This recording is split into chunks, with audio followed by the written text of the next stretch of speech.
Yo les potes, c'est Badfish, je vous retrouve dans un cadre plutôt idyllique. Je vous retrouve en tout cas dans cette vidéo pour aller tester mon pole spear. Hop, vous voyez, avec le sando ici et une sorte de gros trident au bout. Donc on va voir ce que ça va donner, voilà, c'est la première fois que je teste. Donc j'imagine que ça va pas être facile et on se retrouve derrière la caméra. Allez, à toutes. Allez, les petits potes, on se retrouve donc dans l'eau. Comme vous pouvez le voir, l'eau est assez claire et puis assez vite, hein, je vais essayer d'aligner un poisson. Donc je me prépare une petite blanche cendrée, c'est parti. Et je me rendrai compte que c'est à côté. Non seulement c'est à côté, mais en plus, bon bah première erreur, c'était pas assez chargé. Donc je vais retenter un tir. Là c'était un peu plus chargé, mais la flèche était hors de l'eau.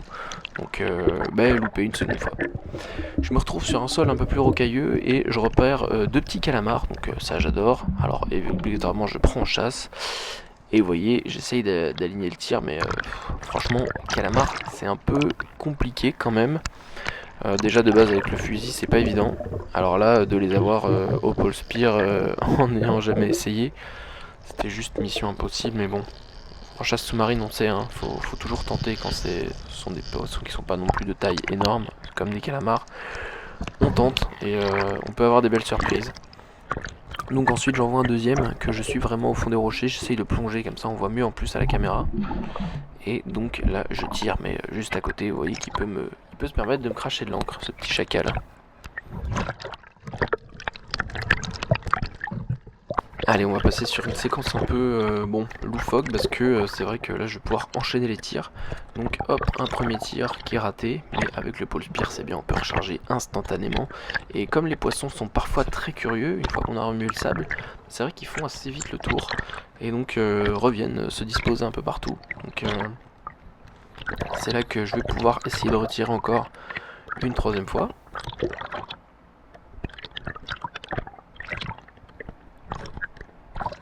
Voilà, une troisième fois qui est encore loupé, mais regardez la vitesse avec laquelle je recharge.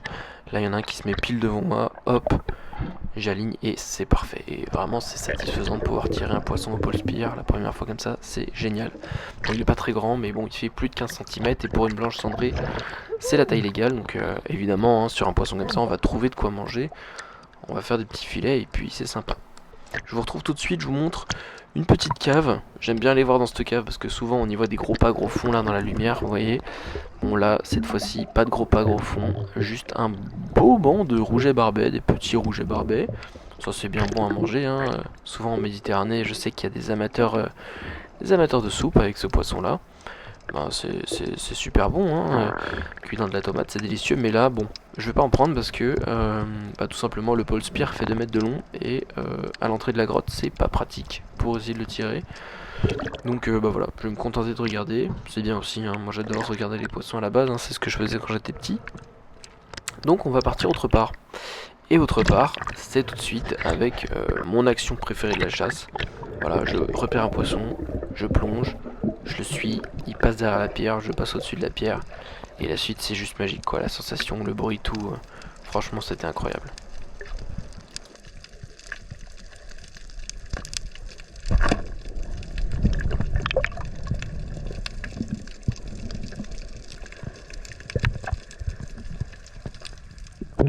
Voilà, je vous ai laissé avec l'action, franchement c'était un vrai kiff. Maintenant je vais suivre des poissons, je vais pas réussir à les tirer parce que là ils avancent trop vite par rapport à moi. En tout cas je tenais à vous remercier vraiment, on est 950 abonnés sur la chaîne et c'est vraiment incroyable, on va bientôt passer les 1000. Jamais de la vie j'aurais pensé passer les 1000 en 2022, je pensais ça pour 2023 mais c'est vraiment super, merci à tous. C'est vraiment incroyable, ça me motive vraiment à continuer. Et à investir dans du nouveau matériel, donc ce pole spear par exemple à 60 € avec lequel, bon je vous dis le prix, hein, c'est pas parce que je veux de la YouTube monnaie, non ça je m'en fiche. Moi ce que je veux c'est m'amuser, prendre du plaisir, vous faire prendre du plaisir aussi, et donc je vais aligner ce rouget juste là, hop, magnifiquement bien aligné, sauf que la flèche était dehors, et regardez, quand je remonte la flèche, stupeur. Et ouais, c'est tordu, bah oui, mais bon, j'ai tapé un caillou encore, donc voilà, 60 €, balancé presque à la poubelle. Non, c'est pas balancé à la poubelle parce qu'en fait la pointe elle coûte que 12 €, mais bon, c'est quand même embêtant d'esquinter le matériel à la première sortie. Après, c'est pas non plus dramatique, peut-être que ça peut se replier, ça peut se retordre, mais dans l'autre sens, mais ça va pas être évident. En tout cas, là, vous pouvez voir que je joue avec un tétrodon, qui très clairement, lui, n'avait pas envie de jouer, donc bon, au final, je vais le laisser, mais c'est quand même mignon. J'ai failli le caresser, donc la prochaine fois, peut-être que je réessayerai, mais faut qu'il soit peut-être un peu moins farouche, parce que là, c'est vrai qu'il avait l'air d'avoir un petit peu peur. Bon, là, je me balade dans un espacement rocheux, là il y a plein de roches au sol et ça c'est vraiment un endroit où il y a plein de marignans, donc c'est l'espèce de rouget là qui sont très très bons en filet, ça c'est délicieux. Et vous allez voir, je vais faire un petit peu un réflexe parce que là hop, il y en a un qui se présente tout de suite, donc paf, j'avais la flèche orientée là-bas. Et voilà, premier marignan pris directement au pôle spear, donc ça c'est un poisson qui est pas très grand, mais c'est un poisson qui est à sa taille adulte, et c'est un poisson qui est délicieux en filet avec de la tomate, c'est un régal. Et pour que notre pratique reste encore plus belle, bien sûr, je le monte pas à chaque fois parce que je sais pas si YouTube me censurera un jour avec ça, mais il faut toujours achever le poisson le plus rapidement possible pour pas le laisser souffrir, c'est vraiment important. Et au final, en chasse sous-marine, quand on tue un poisson, on retrouve souvent des prédateurs de poissons, donc nous, humains, on est bien sûr le plus grand prédateur des poissons, mais dans l'eau il y en a aussi d'autres, comme vous pouvez le voir. Je vais aller voir cette belle murène. Et d'habitude les murènes comme ça, elle recule, et là pas du tout. Elle avance vers moi, donc c'est moi qui recule du coup, parce que bon, c'est vrai que les murènes c'est joli, mais les dents qu'elles ont c'est pas si joli que ça, donc j'ai préféré reculer et ne pas faire d'affront avec cette murène, parce qu'au final j'étais à moins d'un mètre de sa tête, c'était pas tip top j'avoue. Bon, comme on peut le voir, j'aligne cette blanche cendrée et magnifique, plantée directement.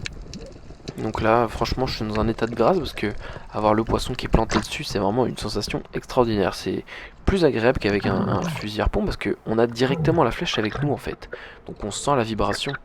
Alors que quand on tire un poisson, il est sur la flèche et la flèche vibre, on voit qu'elle vibre, mais il faut aller attraper la flèche.